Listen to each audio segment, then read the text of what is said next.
কেমন আছেন বন্ধুরা? চলে এসেছি দিনা হিতৈষী থেকে। আসুন কথা বলি অরা নিয়ে। অরাটা আসলে কি এবং অরাটা দেখতে কেমন? অরাটা আসলে কি করে? অরাটা আসলে জিনিসটা কি? কারণ অনেক শোনা যায়, রাইট? আমার সেশনেও অনেকে প্রশ্নটা করেন। অরাটা জানতে চান। অরাটা হচ্ছে আমাদের চারিপাশের জ্যোতি। আম এবং এই অরাটা মেইনটেইন হয় আমাদের ভেতরে ৬টি চক্র আছে। চক্রা মানে যেটা সবসময় এনার্জি ঘুরতে থাকে আমাদের মেরুদণ্ড থেকে আমাদের মস্তিষ্ক পর্যন্ত, একদম টেলবোন থেকে মস্তিষ্ক পর্যন্ত 6টি চক্রা আছে এবং একটা আছে ক্রাউন চক্রা। এবং আমাদের সারা শরীরে 108টি চক্রা রয়েছে, পাওয়ার পয়েন্ট রয়েছে। আকুপাঞ্চারে এই পাওয়ার পয়েন্টগুলো নিয়ে কথা বলা হয়। তো সায়েন্স এটাকে ভ্যালিড করেছে যে এই জিনিসটা আছে এবং সেই জিনিসটার উপরে ডিপেন্ড করে আমাদের অরাটা কেমন, আমাদের এনার্জি বডিটা কেমন। অরা হচ্ছে আসলে আমাদের এনার্জি বডি। তো অরাটা যদি এটা আমার বডি হয়, একটা মোমবাতি যদি আমার বডি হয়, আমি যদি এটাকে জ্বালিয়ে দিই, দূর থেকে এটাকে যা দেখা যাচ্ছে এটা হচ্ছে, দেখুন, একটা আগুনের পরেও একটা আলো দেখা যাচ্ছে, সেটা হচ্ছে ওর অরা। আমি যদি আপনার খুব কাছে নিয়ে আসি মোমবাতিটা, একদম যদি কাছে নিয়ে আসি, একদম যদি কাছে নিয়ে আসি, দেখুন একদম মাঝখানে ব্ল্যাক একটা জিনিস, এটা দেখেন আগুনটা নড়ছে, ফ্লেক্সিবল, বাতাস দিলেও নড়ছে, কিন্তু ভেতরে একটা ফিক্সড একটা জায়গা আছে, কোর একটা জায়গা আছে, সেটা হচ্ছে আমাদের বডি। সেই কোর জায়গাটা হচ্ছে আমাদের বডি এবং আমাদের থেকে আমরা যেটাকে রিফ্লেক্ট করি পৃথিবীর দিকে, যে এনার্জিটা আমরা রিফ্লেক্ট করি, সেটা হচ্ছে আমাদের অরা। আমাদের অরাটা আসলে আমাদের এনার্জি বডি যদি বলা হয়, তার সাথেও আপনি ম্যাচ করতে পারবেন আমাদের এনার্জি। এই এনার্জিটা কি? এনার্জি একটি একটি শক্তি এবং আপনি দেখবেন কোথাও আপনি গেলে পরে কোনো মানুষকে আপনার হঠাৎ ভালো লাগছে না, কারণ তার অরার সাথে আপনার অরা এনার্জি মিলছে না কোনো কারণে। আবার দেখবেন অনেক সময় আপনি অনেক শপিং টপিং করে ঘরে আসলেন, আপনি শপিং করতে গিয়েছেন আনন্দের জন্যই এবং আপনি মানে ডিটক্স হতেই মানুষ ঘরের বাইরে যায়, নতুন কিছু কিনলে ভালো লাগে, কিন্তু আপনি যখন ফিরে আসবেন দেখবেন আপনি অনেক টায়ার্ড, আপনার মনে হচ্ছে বসে বসে টিভি দেখি, কোনো কাজ করবার কোনো ইচ্ছে নেই, কারণ আপনার সেই এনার্জি বডিতে অনেকের আনাগোনা ছিল। আমাদের এই এনার্জি বডিটা প্রোটেক্ট করবার জন্য আমাদের যে স্থূল বডি, যে আমাদের 3D বডি, এই বডিকে আমাদের যত্ন করতে হয়, এই বডিকে আমাদের হেল্প করতে হয়, তা না হলে সে সেই এনার্জিটাকে, তার যতটুকু শক্তি আছে সে পায় না সে এনার্জিটাকে স্প্রেড করার জন্য। এবং সেটার জন্য আমাদের যেটা প্রয়োজন তা হচ্ছে আমাদের সুন্দর ঘুমের অভ্যাস, খাদ্য অভ্যাস, শারীরিক চর্চা, মানসিক চর্চা, আত্মিক চর্চা, এই সমস্ত কিছু রাখতে হয়। তো ঘুমের ভেতরে আমাদের মিনিমাম 7 থেকে 8 ঘন্টা ঘুম দরকার। আসলে আমাদের থেটা লেভেলে থাকা দরকার 2-3 ঘন্টা, যেখানে আমাদের ব্রেনটা একেবারে সে ডাউন করতে পারবে, সে একদম রিল্যাক্স হতে পারবে, সে টক্সিক বা যা আমাদের জীবনে প্রয়োজন নেই সেটা গার্বেজ করতে পারবে, সেটাকে ডিলিট করতে পারবে, নতুন জিনিস আপডেট করতে পারবে। তাকে আমাদের সেই জায়গাটাতে নিতে হবে এবং সেই জায়গাটা নেওয়া কিন্তু হঠাৎ করে ঘুম, যারা আমরা ছোটো ছোটো ন্যাপ নেই, ছোটো ছোটো ন্যাপ নেই, আমরা ওই জায়গাটা পর্যন্ত যেতে পারি না। অনেকের আছে ঘুম অনেক ডিপ না, তারা সেই জায়গাটাতে যেতে পারে না। তো তার জন্য আমাদের বলা হয় 7-8 ঘন্টা ঘুম খুব জরুরি, কারণ আমরা ওই জায়গাটাতে থাকি মাত্র 1-1.5 ঘন্টা, আমাদের আস্তে আস্তে যেতে হয় র্যাম্প থেকে তারপরে থেটা লেভেলে। ঘুমের 4টি স্তর আছে, এটা নিয়েও হিতৈষীতে ভিডিও আছে।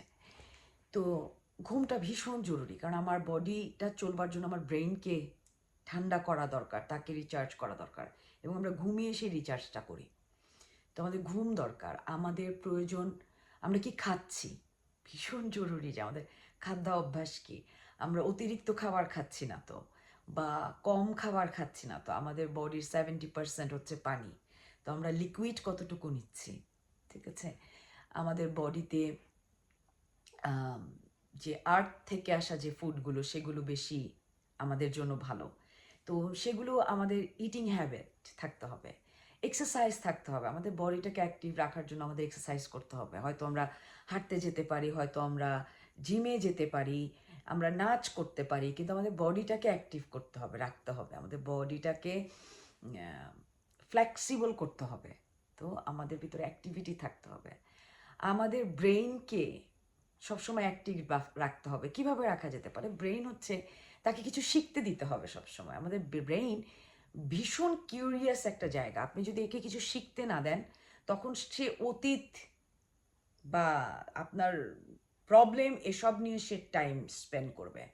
তো আপনার সবসময় ব্রেনকে কিছু শেখানোর ইচ্ছা আপনার থাকতে হবে, নতুন কিছু জানার, নতুন কিছু ভালো লাগলে সেটা করবার। সেটা হচ্ছে আমার ব্রেনকে প্র্যাকটিস করতে হবে। স্পিরিচুয়ালি কী করতে হবে? স্পিরিচুয়ালি আমরা যেভাবে কানেক্ট করতে পারি, স্পিরিচুয়ালি হিতৈষী নিজেকে যেভাবে কানেক্ট করে তা হচ্ছে নেচার। হিতৈষী স্পিরিচুয়ালি নিজেকে সেখানে কানেক্ট করতে পারে। আর অনেকে স্পিরিচুয়ালি ধর্মের ভেতরে কানেক্ট করতে পারে, অনেকে স্পিরিচুয়ালিটি মানবতার ভেতরে কানেক্ট করতে পারে। তো এক একজনের জায়গা সেটা এক এক রকম, সেখানে নিজেকে হেলদি রাখতে হবে। আমাদের কাছে যদি মনে হয় ধর্মটা ইম্পর্টেন্ট, আমাদের ভেতরে ধর্মটা রাখতে হবে, তার জ্ঞান রাখতে হবে, তার চর্চা রাখতে হবে। কারণ প্রত্যেকটি ধর্মের কোর সেটাই যে মানুষ যেন তার কনসাসে চলতে পারে, মানুষ যেন ভালো মন্দটা বিচার করতে পারে। তো আমাদের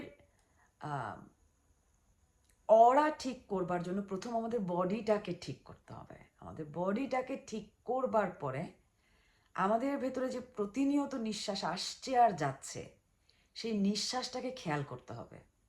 সেই নিঃশ্বাসটা আমাদের ভিতরে কিভাবে আসতে যাচ্ছে, সে কি ফ্রাস্ট্রেটেড, সে কি কমফোর্টেবল, সে কি এনজয় করছে, সে কি তার সাথে সময় কাটাতে হবে 10-15 মিনিট 20 মিনিট। নিজের নিঃশ্বাসকে খেয়াল করতে হবে, আমি কীভাবে নিঃশ্বাস নিচ্ছি। দেখবেন আমরা যখন অ্যাংশাস থাকি, আমরা যখন ডিপ্রেস থাকি, আমাদের নিঃশ্বাস একরকম। আমরা যখন কায়িক কোনো পরিশ্রম করি, আমাদের নিঃশ্বাস একরকম, তাই না?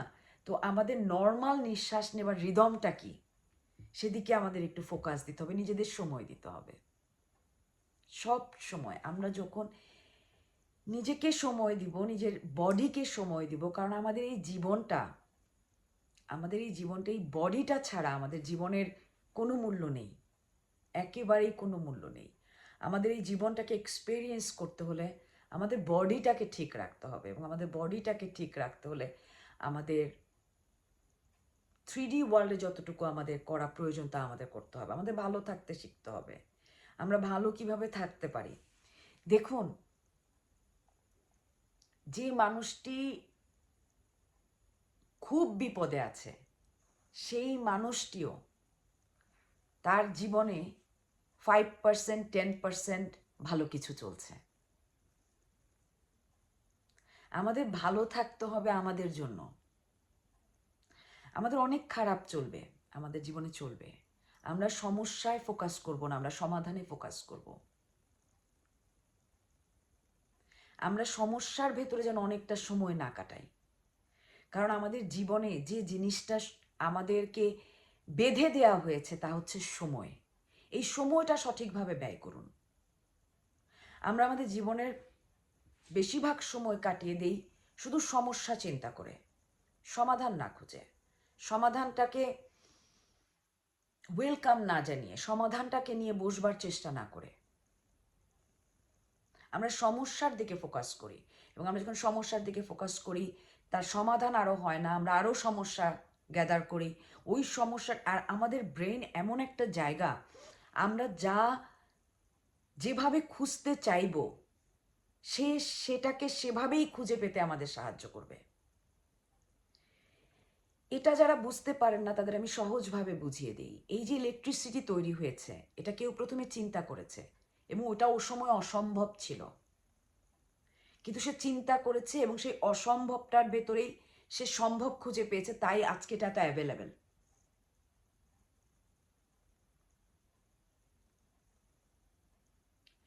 তো আমাদের ব্রেন হচ্ছে এমন একটা জিনিস, আমরা যেখানে এনার্জি দেব, সেখান থেকে যেভাবে এনার্জি দেব, সেটার সমাধান সে ওখান থেকেই তুলে নিয়ে আসবে। তো আপনি যদি অতিরিক্ত সমস্যা ফোকাস করেন আপনার জীবনে, আপনার জীবনে সমস্যাই আসবে। সমস্যা না, সমাধান দেখুন নিজের থেকে। ছোট ছোট যে সমস্যা, যে সমাধানগুলো আপনি করতে পারবেন, সেই সমাধানগুলো আপনি করতে থাকুন। বড় সমস্যার সমাধানের দরকার নেই। আমাদের জীবনে এমন অনেক সমস্যা আছে যা আমরা চাইলেই সমাধান করতে পারি না, কিন্তু আমরা সেখানে এনার্জি বেশি দেই। এতে আমাদের নিজেদের আত্মিক শক্তি নষ্ট হয়ে যায়, আমাদের অরা নষ্ট হয়ে যায়। আমরা ঠিক জ্বলতে পারি না, আমাদের উজ্জ্বলতা থাকে না, আমাদের জীবনটা অন্ধকার হতে থাকে, আমাদের ভেতরটা অন্ধকার হতে থাকে। নিজেকে ভালোবাসুন। যে শরীরে আপনার বাস, তাকে শ্রদ্ধা করুন, তাকে সময় দিন। আর শুনুন আপনার শরীর আপনার কাছে কি চাইছে। আমরা যখন নিজের শরীরকে শুনি না, তখনই আমরা সবচাইতে বেশি বেইমানিটা করি। কারণ আমাদের এই জীবনে কোনো দাম নেই এই শরীরটা ছাড়া। তো টেক কেয়ার অফ ইয়ারসেলফ। অনেক অনেক ভালোবাসা, বিনম্র শ্রদ্ধা, আপনাদের দিদি দিনা।